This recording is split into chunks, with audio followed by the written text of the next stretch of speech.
I never heard the knock. It was the siren that broke the silence first. A slow, distant wail that grew louder as it crawled down my quiet street. I thought it was for someone else. It always is, right? You tell yourself it's a neighbor, a mistake, a false alarm, until it stops right in front of your door. And when it did, I swear I felt the blood drain from my body. It wasn't the sound that terrified me. It was the way Edward looked at me when it happened. Calm, steady, like he had been expecting.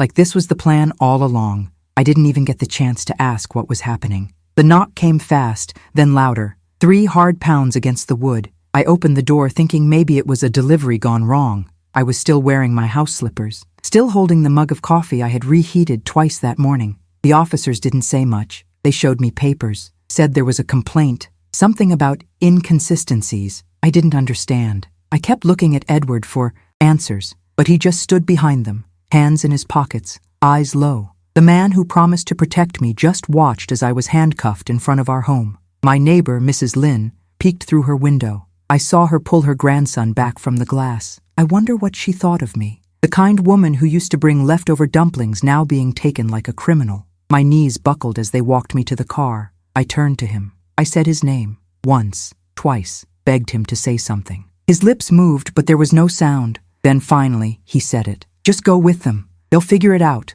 That's all. Not, I love you. Not, I'll help. Just a flat instruction. And in that moment, I knew. This wasn't a mistake. It was a setup. The back of the ice van smelled like bleach and metal. Cold, recycled air pumped through small vents above my head. My wrists burned where the cuffs rubbed too tight. I sat between 2 women I had never met, all of us silent. No one cries in that van. Crying is for people who still believe someone will save them. I just sat there, trying to replay the last few days, the last few weeks. Had there been signs? Things I had missed? I remembered him insisting I didn't go to my Thursday job. You've worked too hard, he said. Take the day off. Rest. That was the day they showed up. They took my phone, my documents, even my wedding ring. Said it would be returned later. It wasn't. Processing felt like being erased in slow motion. Each question they asked chipped away at the life I had built. Name, date of entry, visa type, status, sponsor. I gave them everything.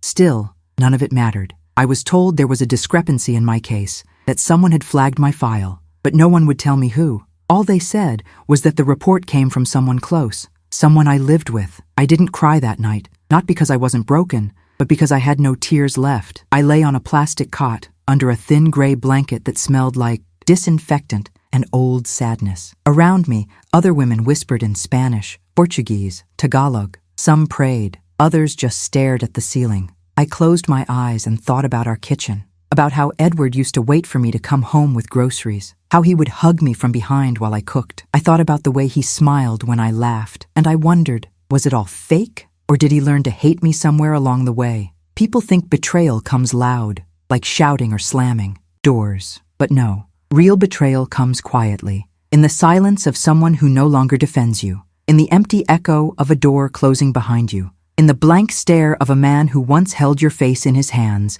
and now won't even look at you. In those first hours, I held on to the idea that it had to be a mistake, that Edward would come, that he would explain, that everything would be cleared up. But every hour that passed chipped away at that hope. One day turned into 3 into a week. No calls, no messages, no lawyer, just long hallways and the same breakfast tray each morning. Eggs that tasted like rubber and toast, so dry it crumbled like paper. It was in those moments, when sleep refused to come and the noise of the detention center grew distant, that I started to realize the truth. He had let them take me. He had stood still when he could have spoken. He chose silence when I needed him loud. The man I married, the one who said he'd die for me, had filed the complaint. Himself. If you're still here listening to this, I just want to say thank you. These stories are not easy to tell, and they're even harder to live through. If you've ever felt abandoned, silenced, or betrayed by someone you trusted,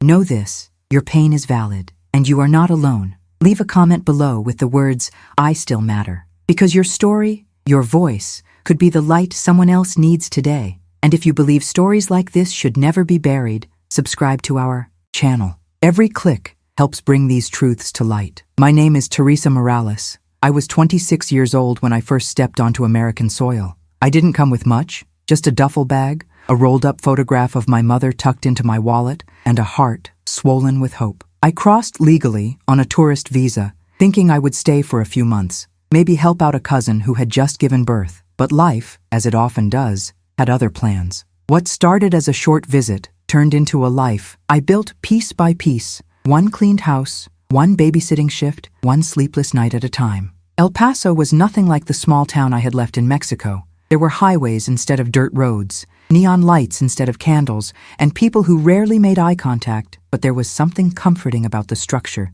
the order. I learned fast. Learned which buses to take, which neighborhoods were safer, and how to stretch a $20 bill into groceries for a week. I found work, cleaning homes during the day and watching over an elderly woman named Mrs. June at night. She had Alzheimer's and thought I was her daughter most days. I let her believe it. We both needed the comfort. It was at a local supermarket, of all places, that I met Edward. He stood behind me in line, holding nothing but a bottle of orange juice and a pack of gum. He asked if I needed help bagging my groceries. I laughed. He was tall, had kind eyes, and wore a faded college hoodie. I thought he was just being polite, but he followed me outside, asked if he could carry my bags. I said no. He asked for my name. I gave him a fake one. He said I had a nice smile. That part, I believed. Over the next few weeks, I saw him everywhere. At the bus stop, in line at the post office, at the park near the apartments where I lived. I started to think maybe it wasn't a coincidence. But he wasn't pushy. He never demanded my number. He brought me coffee once, said it was from the shop he worked. When I finally let him sit next to me on a bench, he told me he had been raised by his grandmother, that he believed in slow love, that he wanted to know me, not just date me. And for the first time since I arrived in the States, I let my guard down. We fell in love the way people do in quiet movies, slowly, cautiously. There was no big moment, no sudden kiss in the rain, just little things. Him remembering how I liked my tea, me noticing how he never left dishes in the sink. He came from a Mexican-American family, spoke Spanish fluently, and said he understood what it meant to live between two cultures. That made me feel safe, seen, understood. I married him less than a year later, wearing a borrowed dress and second-hand heels. The wedding was small, just a few friends, no family. Mine couldn't come, and his didn't want to. At first, everything felt like a dream. I quit one of my jobs. He said I didn't need to work so hard anymore, that he would take care of us,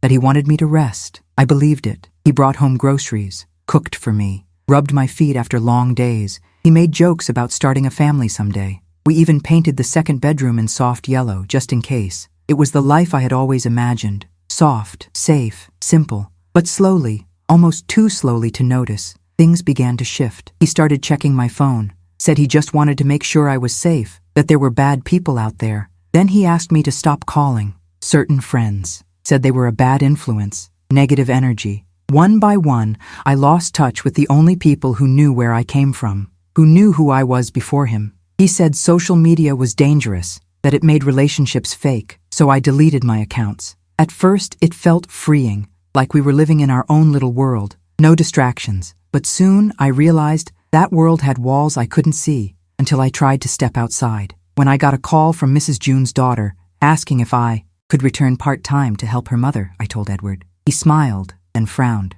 said he didn't like the idea of me working again, that I deserved rest, that it was about trust, that if I really loved him, I would say no. And so I did. I started asking for permission to do things, to go to the store, to call my sister. I told myself it was normal, that all couples go through this, but I wasn't living a life anymore. I was living under surveillance. One night, I got a message from my cousin in Mexico, just a photo of our childhood house. I smiled and showed it to Edward. He asked who it was. I said it was family. He took my phone and didn't return it until the next morning. Still, I told myself this was love, that maybe he was just anxious. Maybe he was scared of losing me. After all, hadn't I said I would never leave him? Hadn't I promised that this life was ours, together? He stopped complimenting me, stopped touching me. He wasn't cruel, just distant, like a curtain being slowly drawn. He spoke less and watched more, noticed what I wore, asked who I talked to when I went out. Once,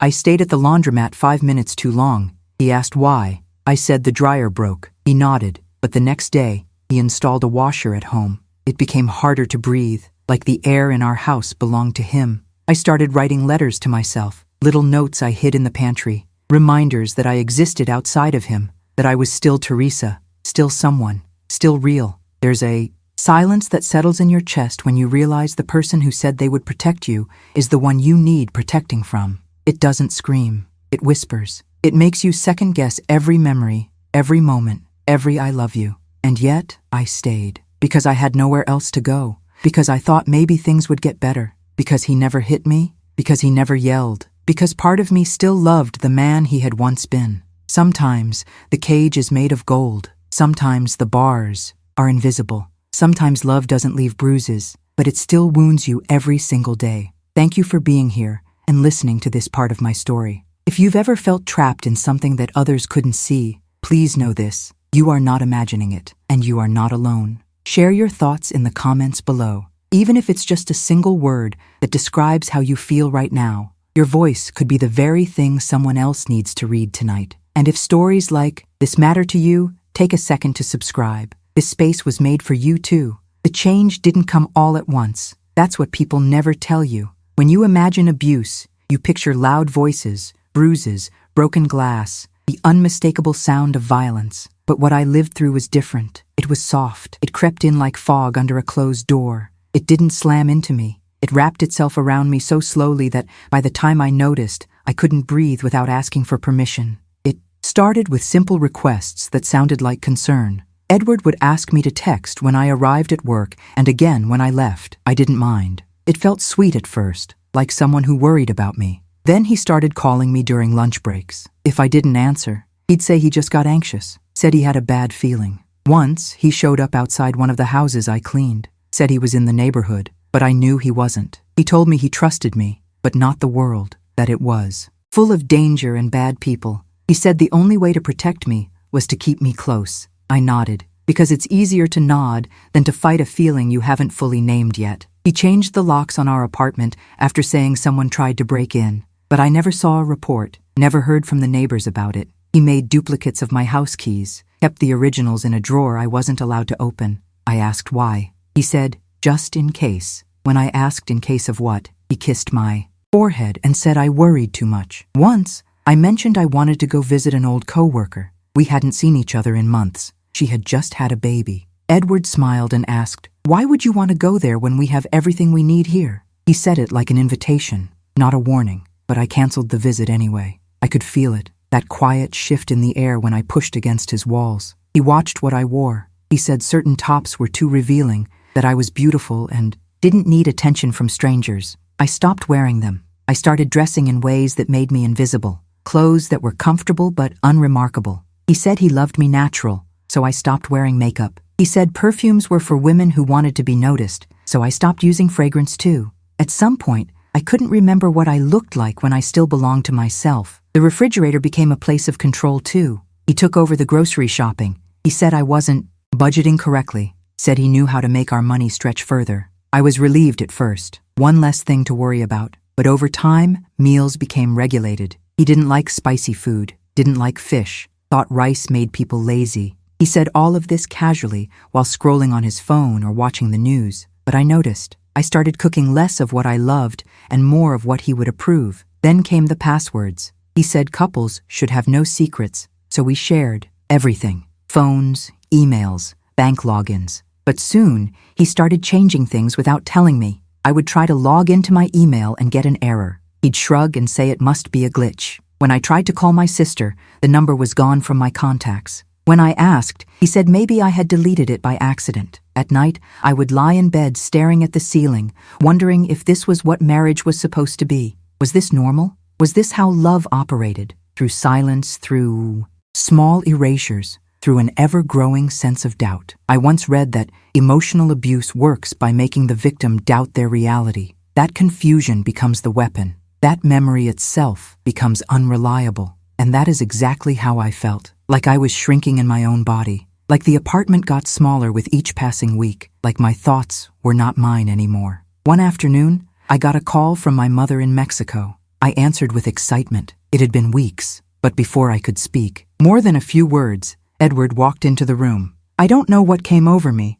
but I quickly told my mother I would call her back later. I saw the way he looked at me, not angry, just watchful, as if taking mental notes. Later that night, he said he wanted us to move, said he found a better place, cheaper rent, safer neighborhood. I didn't ask for details. I just nodded. We moved within 2 weeks, and in the new place, I noticed something I couldn't ignore. The windows had no view, just walls. Every room faced a different side of a brick building. There was no sunlight, only dim light during the day and fluorescent glow from street lamps at night. It was like living inside a box, safe, quiet, contained. I started losing track of time. I couldn't tell which day it was without checking my phone, and even that felt dangerous. Like every click, every swipe was being monitored. I began to keep a journal, not with words, but symbols, little marks to count days, moods, dreams I had. I hid it inside an old shoe under the bed. Once, I found an old photograph of myself from the day of our wedding.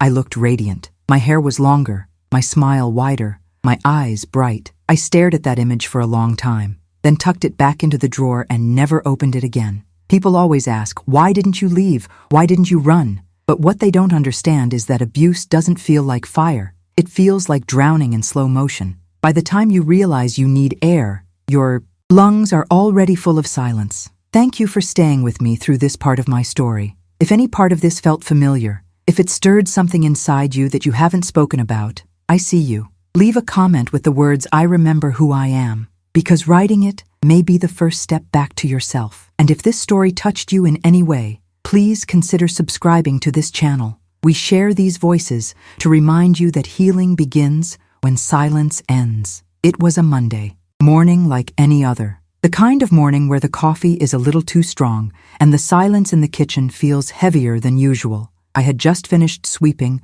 when there was a knock on the door. Not the kind of knock that waits for you to answer. It was firm, precise, like whoever was on the other side already knew they had the right address. My first instinct was to glance at Edward. He was sitting at the table, scrolling through his phone, completely still. I said his name. He didn't look up, not even when the second knock came. Louder this time, almost urgent. I opened the door, heart pounding. There were 2 officers, uniformed, polite, but their eyes were cold. One of them asked if I was Teresa Morales. I said yes. My voice came out small. They handed me a document I couldn't fully read. Legal language, long words. Then one of them said, "You need to come with us. We have questions regarding your immigration status." I turned to Edward. That was the moment, that precise second, when everything I had built cracked open. Because he did not stand, he did not speak, he just looked at me and said, "It's probably a misunderstanding. Just go with them." He didn't ask what they were talking about. He didn't demand an explanation.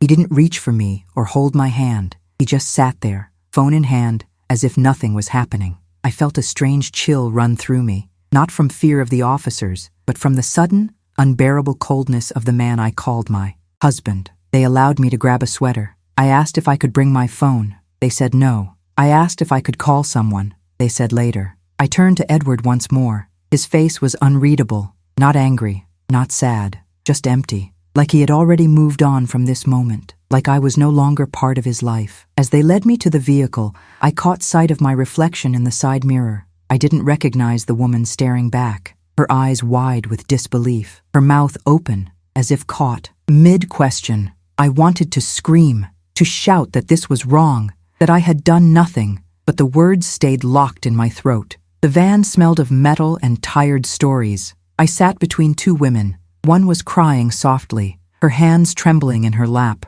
The other stared straight ahead, her expression hollow. I wanted to ask them if they knew why they were here, if they had someone waiting for them at home, but none of us spoke. There was a silence that clung to us, like dust on forgotten furniture. When we arrived at the facility, it looked nothing like what I expected. No barbed wire, no guard dogs, just a plain gray building with a metal door that buzzed open from the inside. I stepped through that door, and it felt like stepping out of my life. I was given a number, a cot, a uniform. They took my fingerprints, my photo, and what little I had on me. I asked again if I could call someone. They said later. Later became never. The first night I didn't sleep. The lights never went off. A dim glow stayed on in every room, like a hospital that never rests. Every few hours, a guard walked past, the sound of keys jangling, boots on concrete. Some of the women cried in their bunks. Others prayed. I just stared at the ceiling, trying to replay everything that had happened.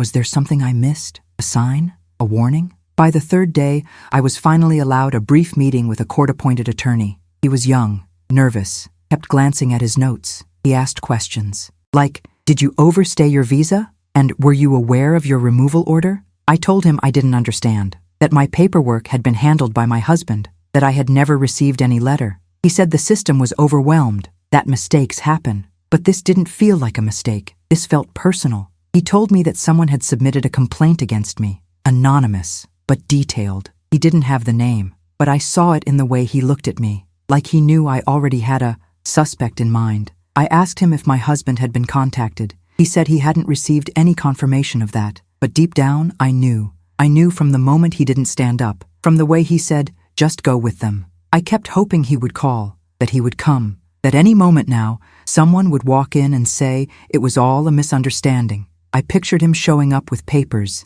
yelling at the officers, demanding my release. But the hours passed, then days, nothing, just more, silence, the kind that slowly eats at your soul. There's a moment when hope starts to rot, when it turns into something sour inside your chest. That moment came for me during one of the immigration interviews. They asked me if I knew why I was being detained. I said no. They asked if I had any documentation. I said my husband had it. They looked at each other. One of them scribbled something down, and then, as casually as someone might mention the weather, one of them said, the complaint was very specific. It came from someone in your household. The room spun. I felt like I had been punched. I couldn't breathe. My husband, my Edward, the man who once brought me flowers for no reason, the man who read to me when I was sick, the man who swore he would never let anything happen to me. He was the one who had done this. Later that night, I sat on the edge of my bunk, holding on to the thin blanket like it was the only thing tethering me to this world. I kept thinking of our home, the kitchen window that faced the alley, the yellow curtains I sewed by hand, the way Edward used to hum when he cooked eggs in the morning. I thought of our wedding, the borrowed dress, the promises, the kiss. What makes someone turn like that? What switches inside a person that turns love into betrayal? I had no answers, only questions that echoed endlessly inside me. Thank you for being here, for listening with an open heart. If you have ever experienced betrayal from someone you trusted deeply, let your voice be heard. Write in the comments, I deserved better, because you did. And if these stories speak to your heart, consider subscribing. Not for the numbers, but because somewhere, someone is still silent, and your presence here might be what gives them the courage to speak. There are places in this world where time stops moving, where hours stretch into days and days dissolve into a fog of fluorescent lights and locked doors. That is what detention felt like, a suspended reality where the rules of normal life no longer applied, where you became a number on a clipboard, a face without a name, a body without a story. The moment they led me past the heavy metal doors, the air changed. It wasn't just cold, it was sterile, mechanical, the kind of cold that seeps through fabric and settles deep into your bones. They gave me a uniform, stiff navy blue pants and a loose gray shirt. I remember touching the fabric and wondering how many women had worn it before me, how many had cried into that same neckline, how many had left, and how many had never walked out. The room where they processed me was blindingly white, no windows. A thick glass panel divided the officers from the rest of us. They spoke in short commands. Sit, stand, face forward, remove your earrings, sign here. I obeyed everything, not because I agreed, but because I was afraid that one wrong word might mean punishment. I had no rights there. At least, that is how it felt. They gave me a number and wrote it on a bracelet I had to wear at all times. That number became my identity. The officers did not call me Teresa. They called me by digits. Even when I corrected them, they barely glanced up. It was easier to forget we were human that way. Easier to treat us like statistics instead of women with homes, families, and fears. I was led into a large cell with 12 other women. It smelled like disinfectant and sweat. The lights never turned off. A constant buzzing noise from the vents filled the air, like an endless whisper that drove some women to mutter to themselves just to stay sane. There was one toilet in the corner, no divider, no privacy. We learned quickly to turn away when someone needed to go. It became an unspoken agreement. In a place that stripped you of dignity, we gave each other fragments of it where we could. I met a woman named Maritza from Honduras. She had been in there for 2 months. She used to be a teacher. She taught me how to fold the thin blanket in a way that gave your hips some cushion against the metal cot. She shared stories about her students and how she missed the smell of chalk.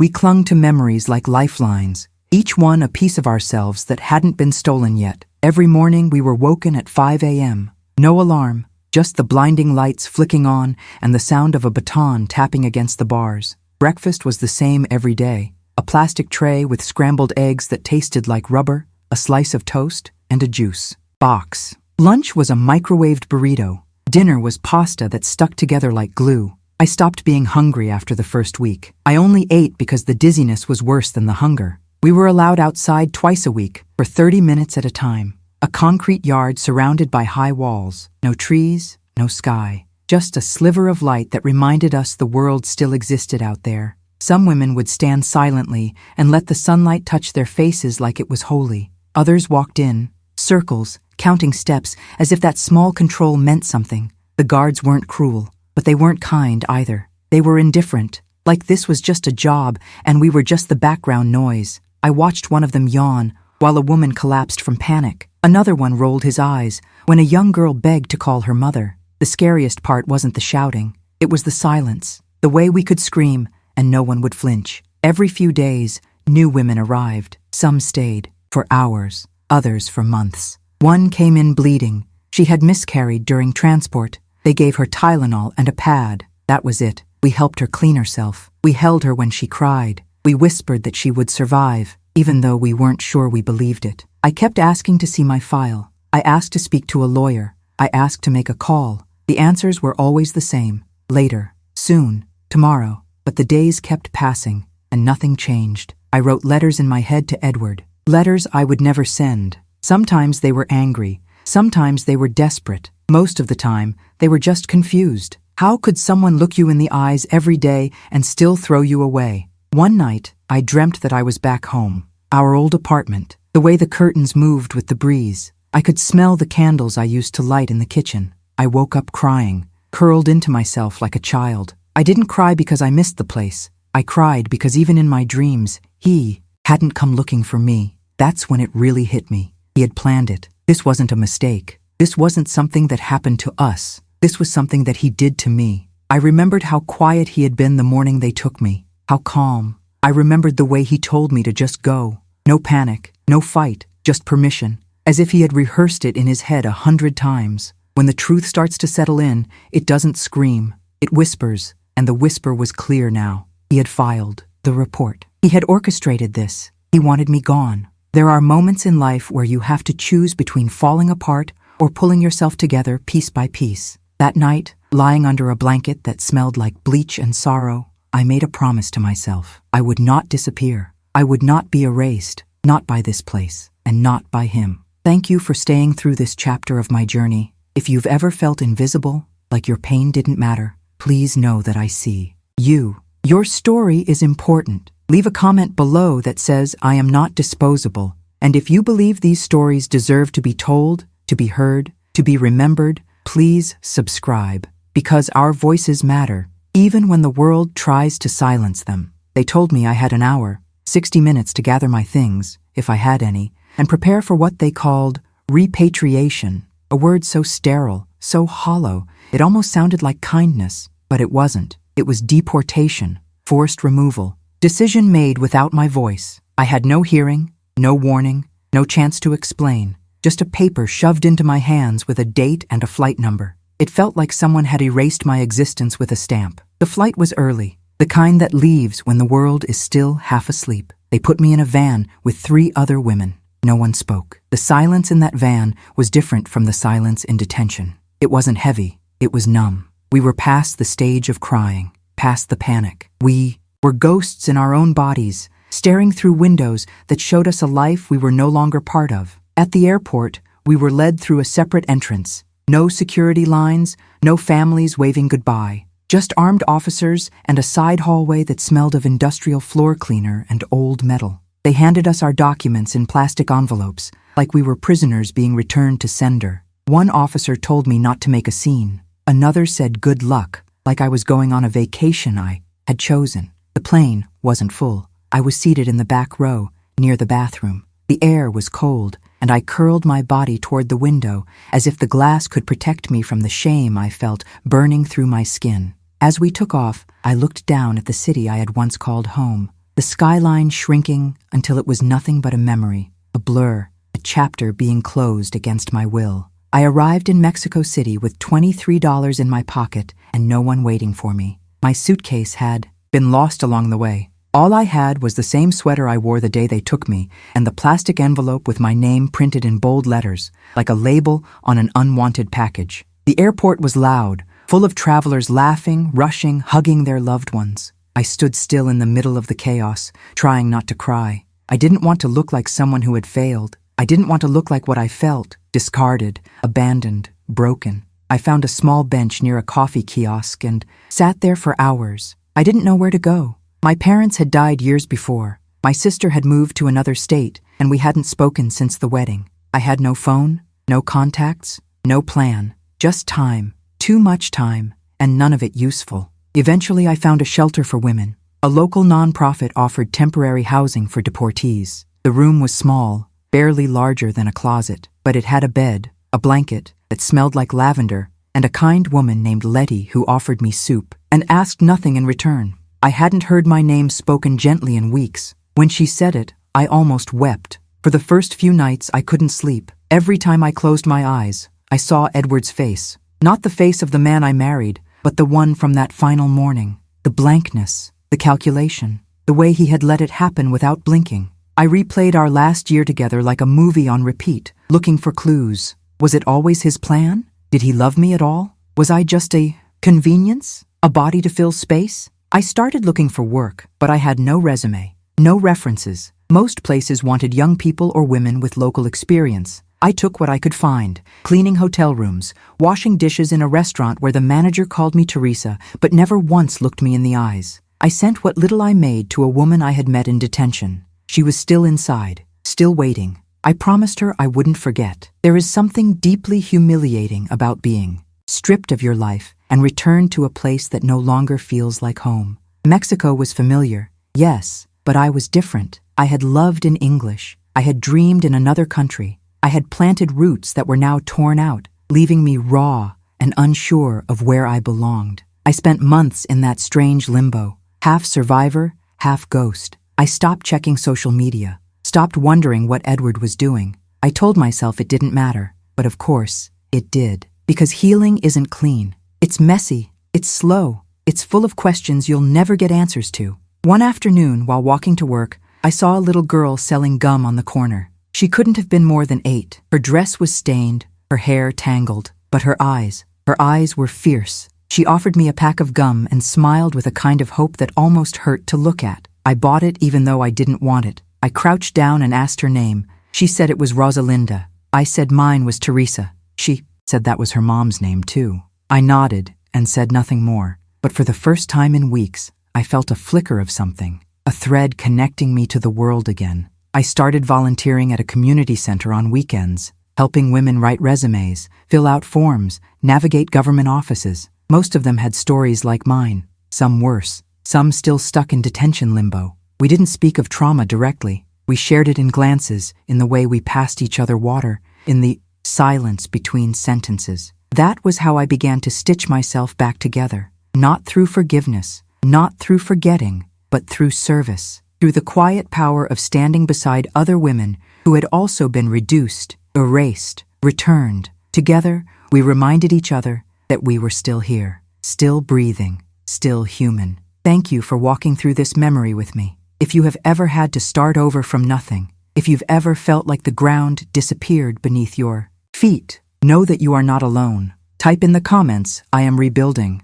Let your voice echo through this space. And if these stories bring you comfort, strength, or even just a moment of reflection, I invite you to subscribe. Because in this community, we hold space for pain and for healing, together. I still remember the day I finally picked up the phone. It wasn't ringing. I had waited so long for someone to call, a lawyer, a friend, anyone. But all I heard was the low hum of the air. Conditioner in my shelter room. My fingers trembled around the handset. The number belonged to the small nonprofit in El Paso I had reached out to from Mexico months ago. They told me they found something. They found my file, When I walked into the tiny office, I didn't expect what I found. There was a stack of paper so thick it looked like a telephone book, each sheet a record of what had happened to me. How I arrived, how I married Edward, how the complaint arrived in the middle of the night, and how I was taken. I asked the attorney what this was exactly. She said it was the full administrative record, the envelope that held the denunciation,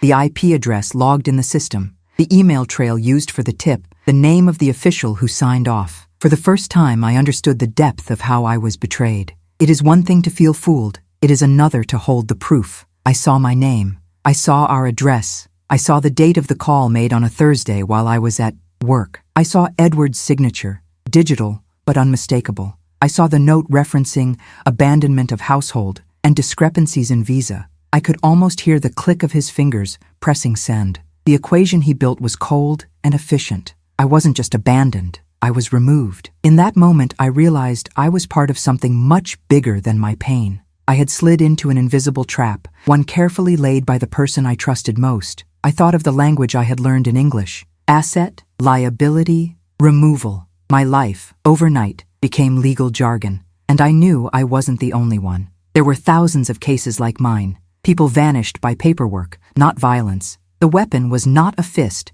It was an anonymous complaint, submitted with an address, a name, a date. A husband wearing love-like armor. Then came the part I never expected, a recommendation to reopen my case. The attorney said that because evidence had surfaced showing the author of the complaint lived in my household, we had grounds to challenge the decision. It is rare, she said, but possible. Most are never told. Most never receive the documents. I felt something stir inside me. Hope. It was fragile, like dry grass igniting in wind, but it existed. Back at the shelter, I sat on the bunk with the blue file on my lap. I flipped through the pages. I recognized the house where I first worked as a babysitter, the street where Edward and I bought our toaster, the marriage certificate, the apartment, color, the first bank statement. In one corner, I had scribbled a note once. This is safe. How naive that looked. I let a voice assure me that the quiet meals, the jokes in the car, the late-night laundry machine runs, all of it, masked the danger.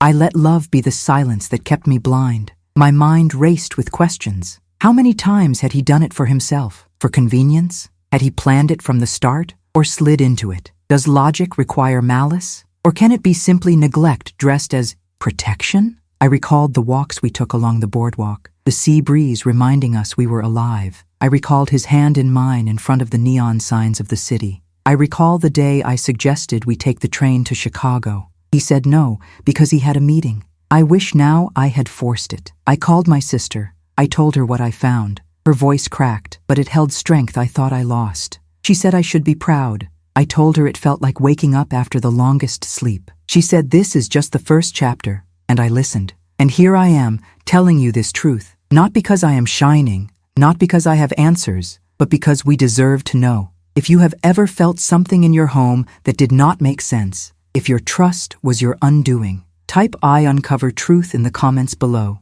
because your voice matters, because your story might be the one who opens someone else's eyes. And if you believe that what happened to me should not happen to others, click subscribe and walk this path with me, because our truth is our power. The first time I stepped into the immigration office as someone reclaiming her name and not defending her existence, I felt like I was standing on a cliff. Behind me was everything that had broken me. In front of me was everything uncertain. And under my feet, the ground still trembled. But I walked in anyway, holding the folder tight against my chest. My fingertips tingled. I wasn't afraid of being told no. I had lived with worse. I was afraid of being ignored. That maybe my story would vanish again into the filing cabinets of a system built to forget women like me. The lawyer spoke on my behalf. She had a calm voice and eyes that didn't blink too much. I watched the officer read through the new evidence. He said very little, flipped each page like it weighed nothing. But I felt the weight. Every word in that file cost me pieces of my life. Every timestamp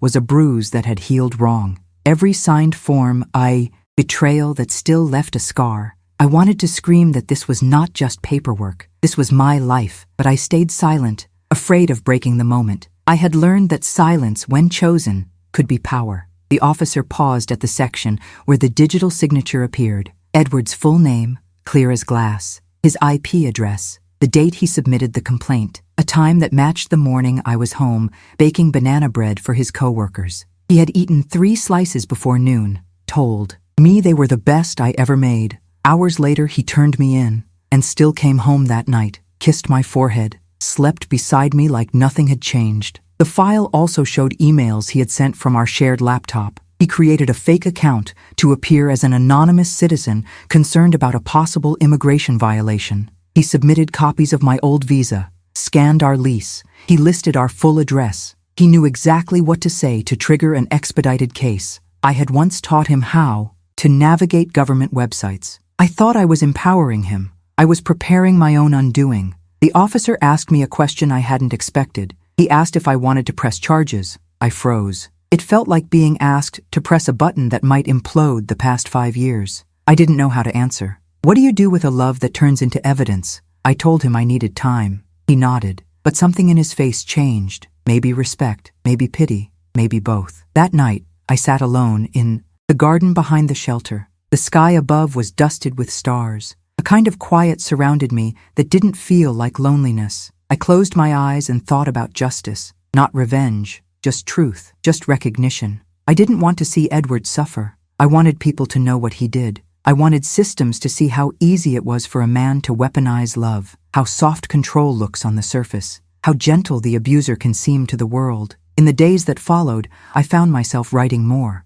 Not just for court, for me. Pages and pages. I wrote about our first kiss, about the way he held my hand during movies, about the first time he cooked me dinner. I needed to remember it all. Because forgetting him completely would mean forgetting part of myself, and I didn't want to erase her. I wanted to reclaim her. One morning, I wrote something on a scrap of paper and stuck it to the mirror above my cot. It said, "You lived. That's the win." I read it every day like a prayer, like a promise, like proof that I had walked through the fire and was still standing. And not just standing, speaking. As the case to reopen my file progressed, I started speaking to other women. Some were still in hiding. Some lived in fear of being turned in by family members or employers. One woman told me her own brother had sent her information to ICE after a fight over inheritance. Another said her ex-husband used immigration threats to keep her from testifying in court about his violence. These weren't rare stories. They were common, buried, silenced. But now I knew the patterns.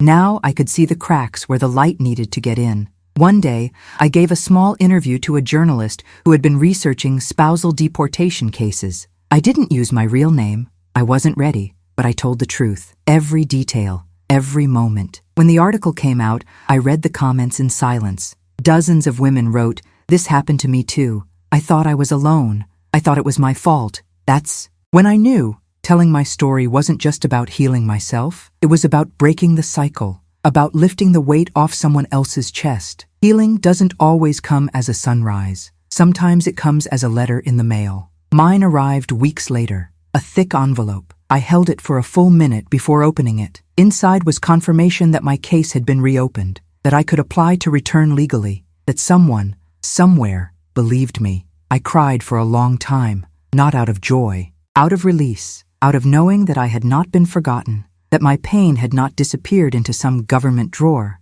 that my voice, however quiet, had left an echo. If you've ever had to fight to be seen, if you've ever doubted your own reality because someone made you question it, leave a comment that says, "I believe in my voice." Say it not just for me, but for you. And if this story touched something deep inside you, subscribe to this channel, not out of pity, but out of power. Because stories like this deserve to live, and so do we. I still remember finding him across the produce section of the supermarket. He was bending down to pick up a fallen orange. The sunlight through the store windows touched his hair, made it shine. I thought it would be a gentle moment, but when our eyes met, I saw something unfamiliar. A flicker of fear, quickly masked by the casual greeting. I approached him slowly, each step heavy with memory. "Edward," I said quietly. He froze. For a moment, the world stopped. The carts behind us, the clinking bottles, the soft music playing, it all faded. He didn't say anything. His mouth opened, then closed. He lifted the orange and walked past me,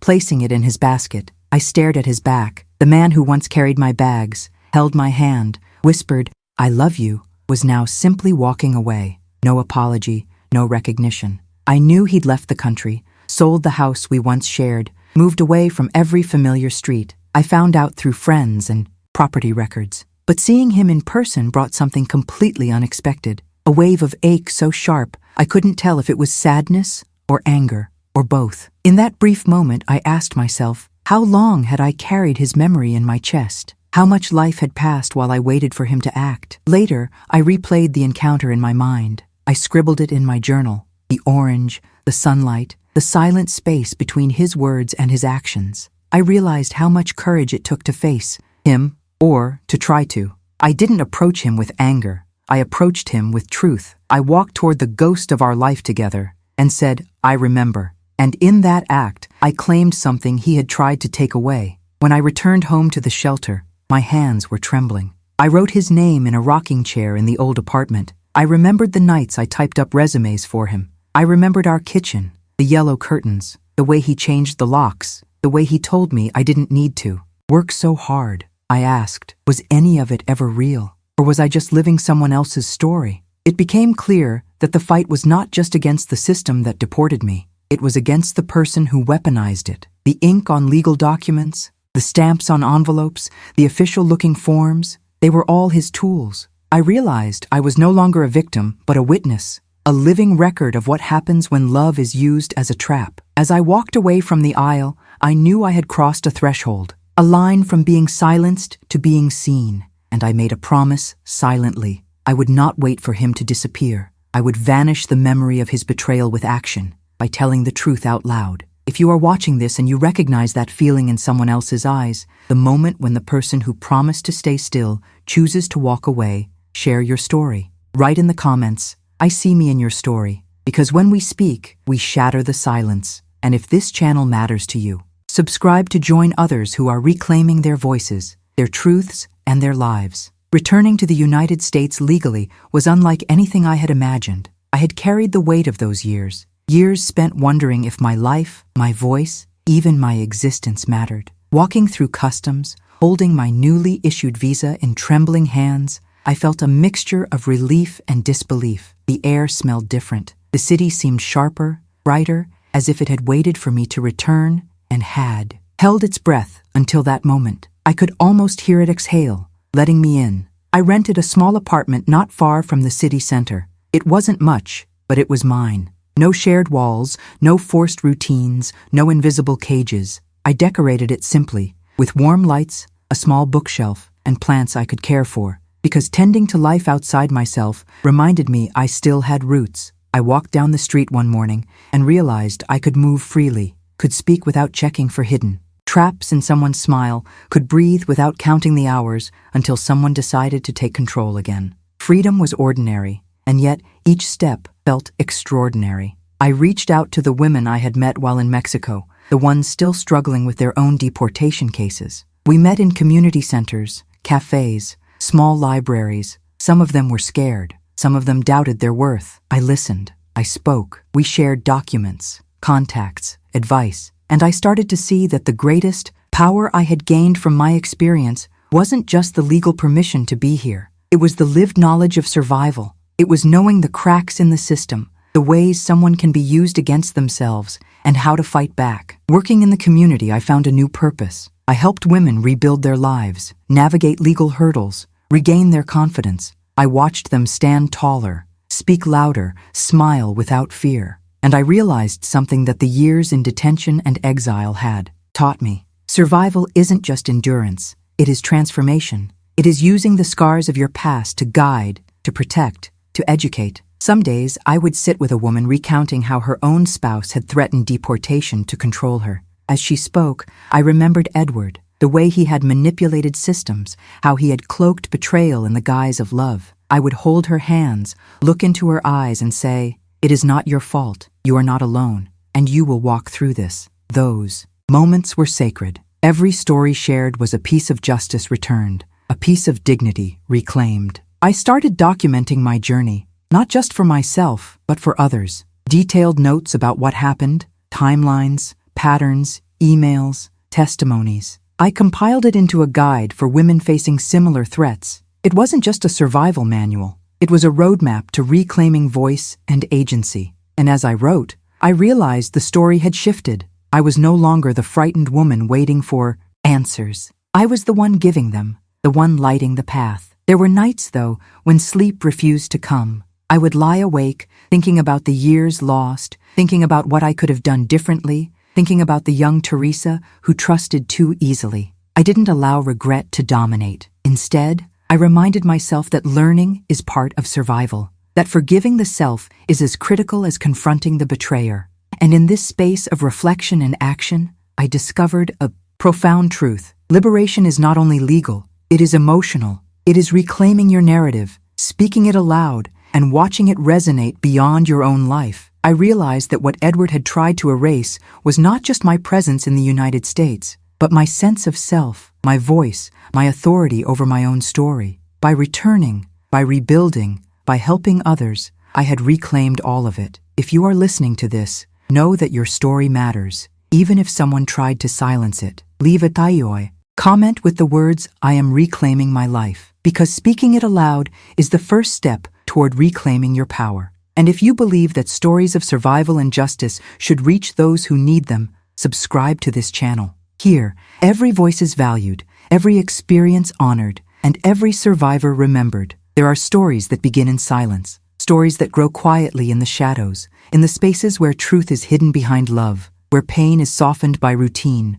where betrayal arrives dressed in familiarity. Mine was one of those stories, but it does not end there. It ends here, with me speaking, with me claiming every word, every breath, every second of the life I rebuilt. Looking back, I think of the woman I used to be, the one who laughed at the sound of his key turning in the door, the one who made coffee before dawn and waited for his smile as if it were the sun. She did not know what was coming. She did not deserve what was done to her, but she is not gone. She is here in every word I speak now, stronger, wiser, braver. I carry her with me, not as a reminder of weakness, but as proof of transformation. I have walked through every kind of darkness, legal, emotional, spiritual. I have been detained, discarded, erased. But I rose, and in that rising, I found more than justice. I found purpose. I found it in the hands I held across immigration lines, in the women who whispered their truths for the first time,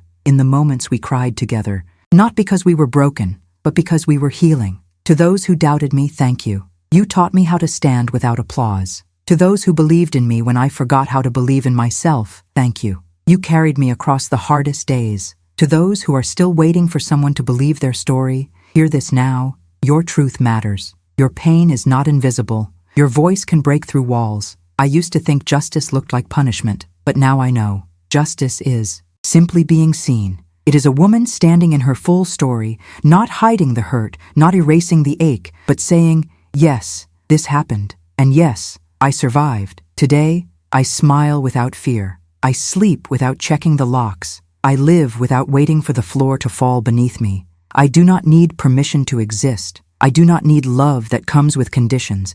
I am my own proof, my own permission, my own home. If you made it to the end of this story, thank you. Thank you for listening, for staying, for holding space for the truth, for walking beside me through every painful memory, every moment of silence turned into sound. Please take a second to comment below with the words, "I honor my journey." Let that be your offering, your echo in this space, your reminder that your path, no matter how winding, is sacred. And if this story moved something in you, if you believe in the power of truth and the strength of survival, I invite you to subscribe, not just to a channel, but to a movement, a place where stories like mine can breathe, where healing is shared, where silence is broken together. There is another story waiting for you, just on the screen. One more chapter of truth, one more woman who found her way back. Click to watch it now. And remember, no matter where you are in your story, you are not alone. We are here. We survived, and we are still rising.